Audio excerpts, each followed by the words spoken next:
yo terminé parándome de la mesa cuando le llevé videos de un personaje importante de su gabinete tomando dinero en efectivo, dólares, contando millones de dólares de moche, y él no se decidió a tomar cartas en el asunto. Le sacó la vuelta. En ese momento yo solía tener frecuentes desayunos a solas con el presidente en ese primer año, y en ese momento yo me paré de la mesa, de adentro de la sala presidencial, para irme y decir, ya te entendí. Es decir, no es cierto lo que estabas prometiendo, y por alguna razón que no vas a nunca admitir, no puedes tocar este personaje. ¿Cómo terminaste de novio de Andrés Manuel López Obrador? ¿Qué le diste para terminar de íntimo amigo del carajo? A ver, déjame decirte, me ha tocado vivir, como digo en mi libro Dinastías, presidentes a todos ellos, desde Echeverría a la fecha. El primer presidente con el que yo me confronté y lo tuve cara a cara y me hizo reclamos y demás fue Echeverría, en una gira por Matehuala, en la zona del desierto coahuilense, y pues básicamente, en San Luis Potosí, perdón, Coahuila, San Luis Potosí, y me tocó ver todo el desarrollo de Echeverría, López Portillo, Miguel de la Madrid, Carlos Salinas, Ernesto Zedillo, el cambio famoso de Vicente Fox, que lo apoyamos muchas gentes, tú también entre ellos, y el cambio de Felipe Calderón también, y pues todo salía defraudado porque finalmente el PAN terminó engullido por el PRI y se integró el famoso PRIAN. No había forma de que viéramos cómo se cerrara la famosa brecha que teníamos en este país de los demasiado pocos, Carlos, que tienen demasiado, y los demasiados que tienen demasiado poco.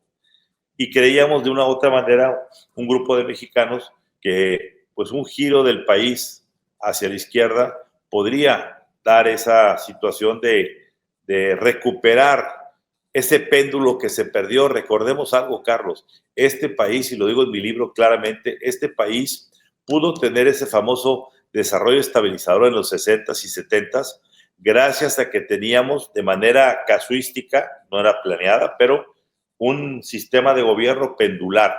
Teníamos un sexenio en la izquierda, otro sexenio en la derecha. Y pues teníamos López Mateos en la izquierda, Gustavo Díaz Ordaz en la derecha, Echeverría en la izquierda, López Portillo en la derecha. Miguel de la Madrid no alcanza a rebotar a la izquierda por la gran crisis del 82, el petróleo, la crisis de la banca. ¿Y dónde quedamos en medio?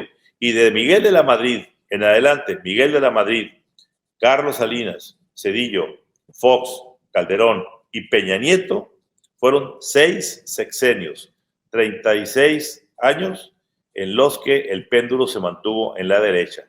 ¿Qué significó eso? Voltear a ver únicamente las necesidades de las empresas, del capital, que no es malo, pero hay que compensarlo un poquito con las necesidades sociales, que era lo que hacía antes el Estado mexicano.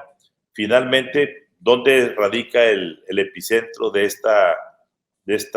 este giro? Pues en que el poder adquisitivo de los mexicanos se redujo al 50%, ojo, 50% del sexenio de Echeverría al sexenio de Peña Nieto.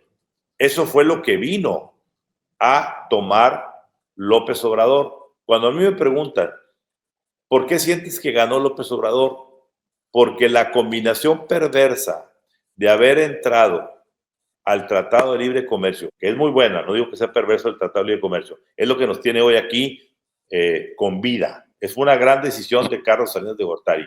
Sin embargo, para ser eficientes, tuvimos que empezar a sacrificar ciertas cosas para que los salarios fueran realmente baratos. Y ahí empezó, mi querido Carlos, el famoso outsourcing, para bajar los costos del Infonavit, del Seguro Social, y terminamos dándole a la gente un salario oficial que no era, de tal manera que aunque ganaran 20,000 pesos, 15,000 o 10,000 en su nómina, en la realidad acá estaban registrados que ganaban 2,500, 3,000, 6,000, y cuando vino que esa gente se retirara, no encontraron una pensión acorde a lo que ellos habían estado ganando. El Seguro Social les decía De aquí, de acuerdo a lo que me están pagando a mí, es 5,000 pesos. Por tanto, te tocan 2,000 pesos de retiro.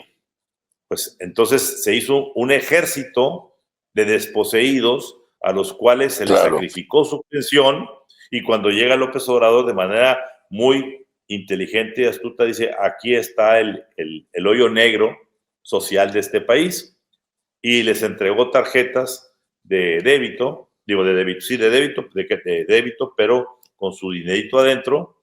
¿Para qué? Para recuperar esa pensión. Te voy a poner un caso. Yo tengo un capitán muy, muy querido en un restaurante aquí de Monterrey, y un día le pregunté, días antes de la elección, le dije, a ver, fulanito, ¿me puedes decir por quién vas a votar el próximo domingo? Y me dijo, no le va a gustar, licenciado. Digo, a ver, suéltamelo, no, somos libres. Me dijo, por la señora Claudia Sheinbaum. Explícame nada más por qué lo vas a hacer. Me dijo, mire, cuando llegó el señor López Obrador, en 2018, mi papá, que era un hombre de la cuchara en la construcción, pues ya estaba retirado y su pensión era bajísima, 1,000 y pico de pesos. Mi mamá, pues ni siquiera pensión alcanzó porque hacía cosas del hogar y demás en otros domicilios, aseos y demás, ropa, y etcétera. Y para poder que ellos sobrevivieran, yo les mandaba 7,000 pesos de mi sueldo y de mis propinas. Y mi hermana igual, 14,000 pesos entre los dos, para que vivieran nuestros padres ya retirados sin pensión.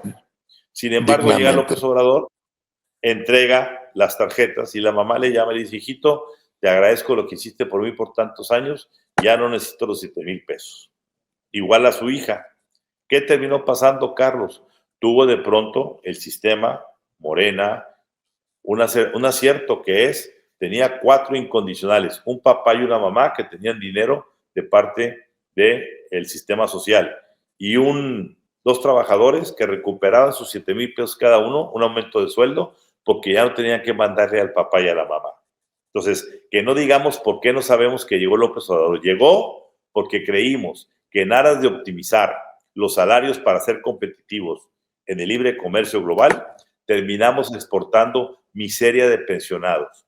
Y los 30 y tantos millones que hoy sostienen a Morena son esos pensionados que están agradecidos porque alguien llegó y vio por ellos. Y ahí empezamos a ver todo el asunto de lo que estaba pasando, y de una u otra manera, mira, yo un día le comenté a Alfonso Romo, que no estaba con López Obrador cuando hablamos este diálogo que te voy a comentar. Yo en Reporte Índigo, que todavía no era impreso, era únicamente electrónico, voy y entrevisto a Andrés Manuel, y me encuentro a Andrés Manuel en 2010, recuerdo que era agosto del 2010, completamente diferente a que conocíamos. Ya no era aquel beligerante, rijoso, estaba sumamente condescendiente, complaciente, buscando tender puentes. Había su esposa, había encontrado una nueva pareja con Beatriz, tenía a su niño, etcétera, etcétera. Y cuando termino la entrevista le digo, oye, Andrés Manuel, ¿qué pasó? Este no es el Andrés que yo conocía, del que yo tenía referencias cada vez que te veía. Me dijo, la vida cambia, Ramón Alberto, y hay que verla por otro lado. Y empezó a filosofar en cámara, y sacamos la entrevista y la titulé El nuevo rostro de López Obrador. Pues Romo lo digo en mi libro, Romo me increpa y me dice, ay, sí, el nuevo rostro de López Obrador, ya te compraron. Le dije, no, velo, escúchalo, no opines desde la ignorancia. Se reunió con él, se dio cuenta de que traía algunas propuestas buenas, y gracias a un encuentro que también estuve con Dante Delgado, se hizo toda esta situación de conjunción. Yo te digo una cosa, hasta el cierre del primer año del gobierno de López Obrador, a mí me tenía convencido de que iba por un camino correcto. Una perversa combinación de la pandemia que le hizo brotar sus peores elementos de carácter y sus peores resabios de vida, lo trastornó y lo llevó por otro lado, a grado tal que, como digo en mi libro Dinastías, yo terminé parándome de la mesa cuando le llevé videos de un personaje importante de su gabinete tomando dinero en efectivo, dólares, contando millones de dólares de moche, y él no se decidió a tomar cartas en el asunto. Le sacó la vuelta. En ese momento Yo solía tener frecuentes desayunos a solas con el presidente en ese primer año, y en ese momento yo me paré de la mesa, de adentro de la sala presidencial, para irme y decir, ya te entendí. Es decir, no es cierto lo que estabas prometiendo, y por alguna razón que no vas a nunca admitir, no puedes tocar este personaje. Y a partir de ahí, desde febrero del 2020, mi querido Carlos, no he vuelto a cruzar palabra con él. Fue para mí la gran decepción política.